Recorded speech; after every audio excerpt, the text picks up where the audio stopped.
On this channel, we provide useful programming information with practical code examples. This time, it's about form validation. It explains form validation in HTML. You can learn by observing various HTML form validations using attributes like type and pattern. Enabling subtitles will make the code descriptions easier to understand. Please make use of it.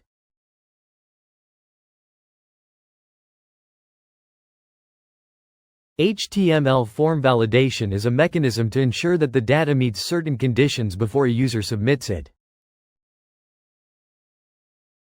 This reduces server-side errors and improves the user experience.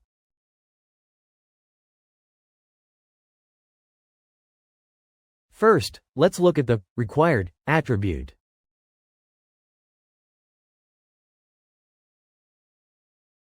The required attribute specifies that input fields must be filled before submitting the form.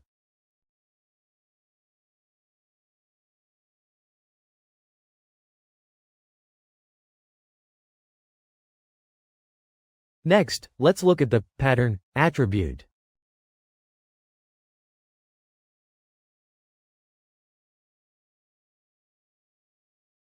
The pattern attribute is used to validate whether the form input matches a specific regex pattern. For example, this checks if the username contains only alphanumeric characters.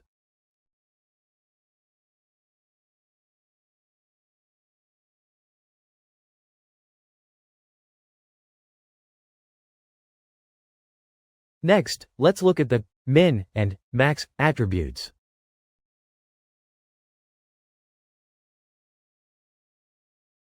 Min and max attributes are used to specify the minimum and maximum allowable values for an input element. They are commonly used with input types like number, range, and date. In this example, you can enter a number between 18 and 99.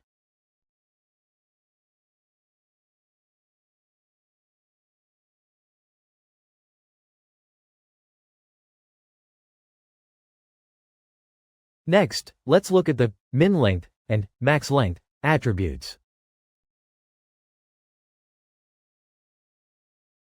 The min length attribute specifies the minimum number of characters required for an input field, while the max length attribute defines the maximum number of characters allowed. In this example, you can input text between 4 and 12 characters.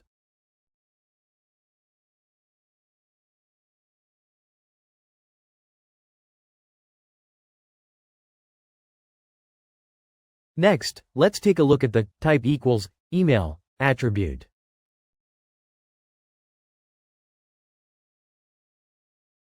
The type equals email attribute is used to ensure that the input is in a valid email address format.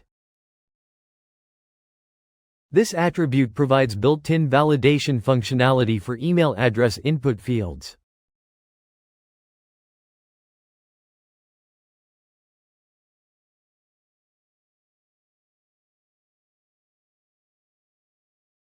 Next, let's take a look at the type equals URL attribute.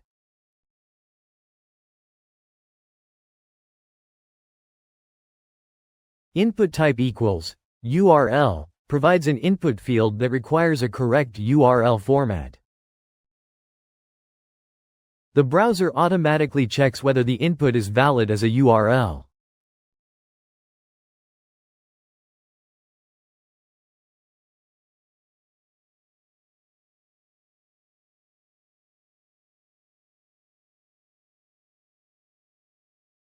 The source code for this video can be downloaded from the official website. If you like, please visit the URL in the description to aid your learning. Next time, we will explain the tags used in the head section. Your support keeps this channel motivated. Please subscribe to the channel.